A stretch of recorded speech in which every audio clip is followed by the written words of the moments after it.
In this video, I'll explain my graphics code for creating a video of the Karman vortex street.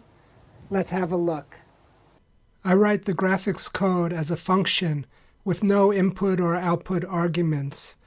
It should work well for a Reynolds number equal to 60. First, we initialize our movie file. I use the MATLAB function videoWriter. We are creating a file called movie.mp4 using the MPEG-4 format.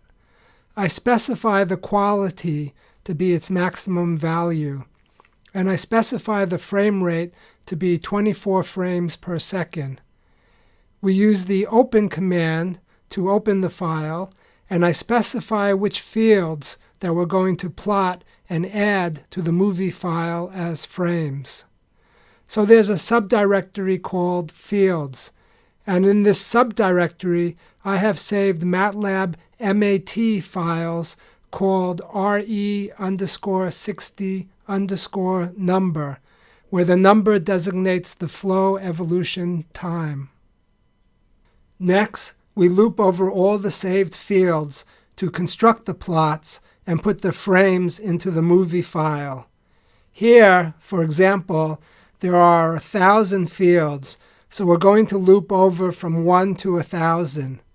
We load the MATLAB mat files that contain the scalar vorticity fields in the omega variable.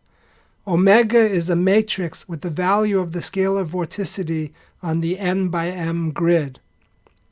So here I load the input file, which is the base name of the fields, and add it to the number that will go from 1 to 1,000. So I've saved 1,000 mat files containing 1,000 time steps of the scalar vorticity field. Then we have the main part of the code, which you've already seen when you did the graphics for the Steady solution. We define the psi theta grid. We define the xy grid. We construct interpolation points, and we interpolate from the psi theta grid to the xy grid. We set omega equal to 0 inside the cylinder. We set the color map. We plot the color contours using image SC, plotting omega here in the xy space.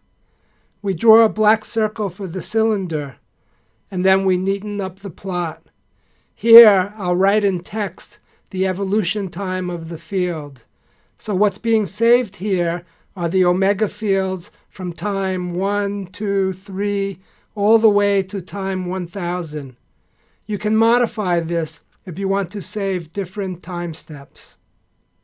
Finally, we need the code that adds the frame to the movie file. We use the MATLAB function getFrame. We get the current frame and call it frame.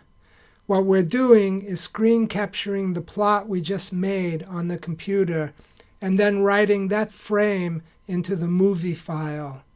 This is inside the loop, so we're just writing successive frames.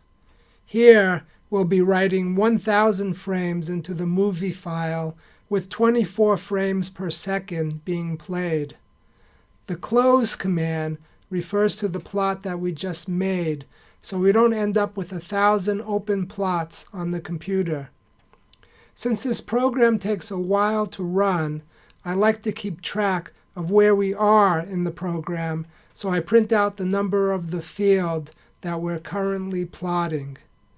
When the loop finishes, we close the movie file and the program is done. I hope this has given you some idea on how to construct a movie file in MATLAB. You can pass the grader without computing the Karman street, but you should give it a try. It's a more lengthy computation, and you may need to run your code overnight. I'm Jeff Chasnov. Thanks for watching, and I'll see you in the next video.